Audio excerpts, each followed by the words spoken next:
নতুনত্ব তো সবকিছুর মধ্যেই আমরা পছন্দ করি এবং এটা হয়েও থাকে। পুরোনো রাস্তাটাকে যখন নতুন করি তখন আমাদের ভালো লাগে। তাই সরকারি কার্যালয়ের মাধ্যমে বা নিজেদের স্বার্থেই রাস্তা তৈরি করে। পুরোনো বাড়িগুলোর অবয়বকে আবার নতুন করে তোলা হয়। রং করে বা দেওয়াল খসিয়ে আবার নতুন করে সবকিছু করা হয়। তখন আমাদের মন ভালো লাগে। পুরোনো বইগুলোকে কখনো কখনো বাঁধাই করে নিয়ে এসে এগুলোকে পড়তেও যেন নতুন এনার্জি পাই। পুরোনো সবকিছুকে নতুন করতে ভালো লাগে। এটা শুধুমাত্র আমাদের যে স্বভাবগত বৈশিষ্ট্য তা নয়, এটাই কিন্তু প্রকৃতির নিয়ম।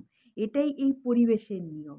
কিন্তু আমরা মানুষ অজ্ঞ, তাই তা বোঝার মতো ক্ষমতা আমাদের নেই। এই মুহূর্তে আমরা এই পৃথিবীতে জন্মগ্রহণ করেছি মানুষ রূপে, আমরা একটা ঘুমন্ত অবচেতন অবস্থায় রয়েছি।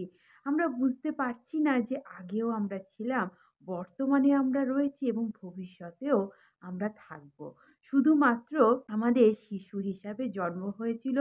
আস্তে আস্তে বয়স বাড়ার সাথে সাথে আমাদের দেহের কোষ বৃদ্ধির মাধ্যমে অঙ্গ প্রত্যঙ্গ যেমন বাড়তে থাকলো, ঠিক সেই রকম আমাদের চিন্তা শক্তিরও রূপান্তর হতে লাগলো। আমরা শিশু থেকে পা দিলাম যৌবনে, তারপর বার্ধক্যে এবং তারপর সেই শরীরটি যখন আর চলছে না, সেই শরীরের কর্মক্ষমতা যখন নষ্ট হয়ে যাচ্ছে, তখন আমরা আবার একটি নতুন শরীর ধারণে এগিয়ে চলেছি। হ্যাঁ, এটাই বাস্তব সত্য। এই বাস্তব সত্যটা কিন্তু আমরা অনেকে বুঝি না। আমরা ভাবি যে এই যে আমরা মানুষ হিসাবে জন্মগ্রহণ করেছি, বেঁচে আছি, এটাই আমাদের শেষ এবং এটাই আমাদের শুরু।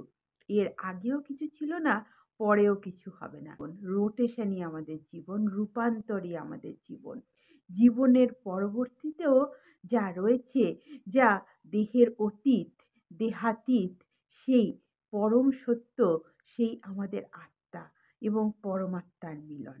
এবং সেই কথাটাকেই তুলে ধরা হয়েছে শ্রীমদ্ ভগবদ্গীতার ২য় অধ্যায়ের ১৩ নম্বর শ্লোকটি দেখি। সেখানে ভগবান শ্রীকৃষ্ণ স্পষ্টভাবে অর্জুনকে বলছেন যে আমরা শিশু থেকে কৈশোর, কৈশোর থেকে যৌবন, যৌবন থেকে বার্ধক্যে যাচ্ছি এবং সেই দেহ যখন পুরনো হয়ে যাচ্ছে, নির্জীব হয়ে যাচ্ছে, কর্মক্ষমতা হ্রাস পাচ্ছে, তখন সেই জীবন থেকে বেরিয়ে গিয়ে আমরা নতুন কিছু আবার খোঁজ করছি, আবার একটি নতুন শরীর ধারণ করছি। তাই যে মানুষ স্থির বুদ্ধি সম্পন্ন, যে মানুষের মধ্যে পরম তত্ত্ব জ্ঞান রয়েছে, যে মানুষ পরম জ্ঞানের অধিকারী, সে এই জন্ম মৃত্যুর বন্ধনে শোকাতুর হয় না। জন্ম মৃত্যুর বন্ধনে নিজেকে আবদ্ধ করে সংকীর্ণ গণ্ডির মধ্যে কখনোই আবদ্ধ করে না। অর্জুনের মধ্যে দেবত্ব থাকলেও সে যেহেতু মানুষ হিসাবে জন্মগ্রহণ করেছিল, তাই মনুষ্য চরিত্র বা রিপুগুলো তার ওপরে কিন্তু ভর করেছিল।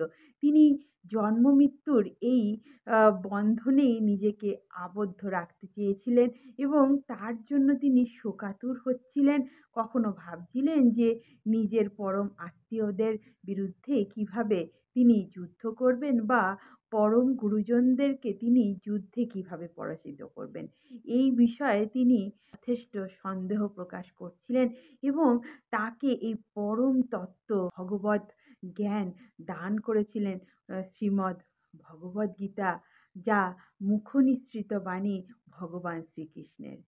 ভিডিওটি ভালো লাগলে অবশ্যই সমাজের স্বার্থে, মানবিকতার স্বার্থে, মানুষের মানসিক উন্নতির জন্য এই ভিডিওটি শেয়ার করে সমাজকে সমৃদ্ধ করবেন।